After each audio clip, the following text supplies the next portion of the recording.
Cleopatra dan ular berbisa.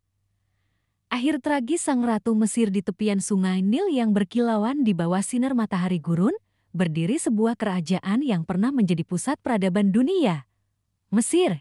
Dan di atas tahtanya duduk seorang wanita yang namanya akan diukir dalam sejarah untuk selamanya, Cleopatra ke-7 Filopator. Ratu Mesir terakhir, seorang perempuan yang memesona bukan hanya karena kecantikannya, tetapi juga karena kecerdasannya, ambisinya, dan keberaniannya.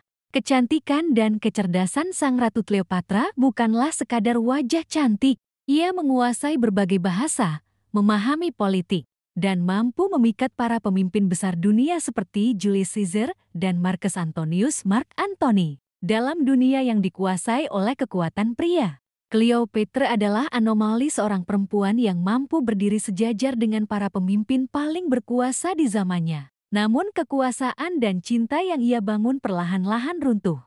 Seiring dengan membesarnya ambisi kekaisaran Romawi, cinta dan perang setelah kematian Julius Caesar, Cleopatra menjalin hubungan dengan Mark Antony, salah satu jenderal Romawi terkuat. Cinta mereka bergelora, namun hubungan itu memicu kemarahan Octavianus kelak menjadi Kaisar Augustus, yang melihat Cleopatra sebagai ancaman terhadap stabilitas dan kekuasaan Romawi. Perang meletus. Di pertempuran Actium pada tahun 31 sebelum Masehi, armada Antony dan Cleopatra hancur oleh kekuatan Octavianus.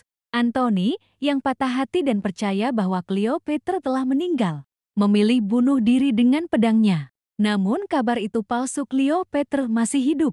Saat Cleopatra menemukan kekasihnya sekarat, ia memeluk Antony di pelukannya. Dan sang jenderal Romawi menghembuskan nafas terakhirnya di sisi wanita yang dicintainya. Pilihan terakhir Octavianus memasuki Alexandria. Cleopatra tahu, akhir sudah dekat. Ia menolak untuk diarak sebagai tawanan di jalan-jalan Roma, dijadikan simbol kekalahan, dijadikan bahan ejekan dan hinaan. Dalam istana pribadinya, Cleopatra membuat keputusan terbesar dalam hidupnya. Ia akan memilih kematiannya sendiri. Legenda mengatakan, ia memerintahkan pelayannya untuk membawa seekor SP, sejenis ular berbisa yang dianggap suci oleh bangsa Mesir. Ular itu disembunyikan dalam keranjang berisi buah ara. Cleopatra, dengan pakaian kerajaannya yang paling indah, mengenakan mahkota emas dan permata yang berkilaan, duduk di singgasananya untuk terakhir kali. Dengan tangan yang tenang, ia memegang ular itu, membiarkannya menggigit kulit halusnya. Racun mengalir perlahan di tubuhnya. Cleopatra wafat, dengan wajah tetap cantik, senyuman tipis menghiasi bibirnya.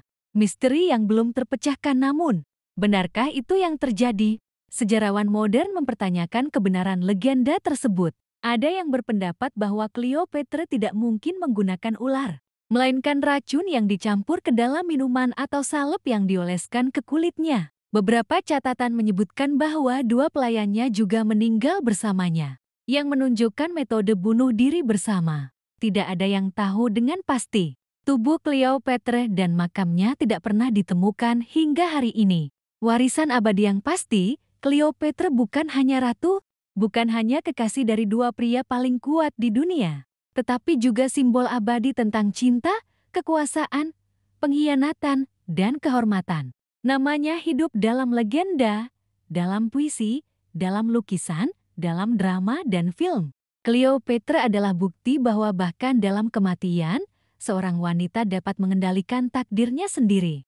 Dan ular berbisa, entah nyata atau hanya simbol, tetap menjadi bagian tak terpisahkan dari kisah paling tragis dan romantis dalam sejarah umat manusia.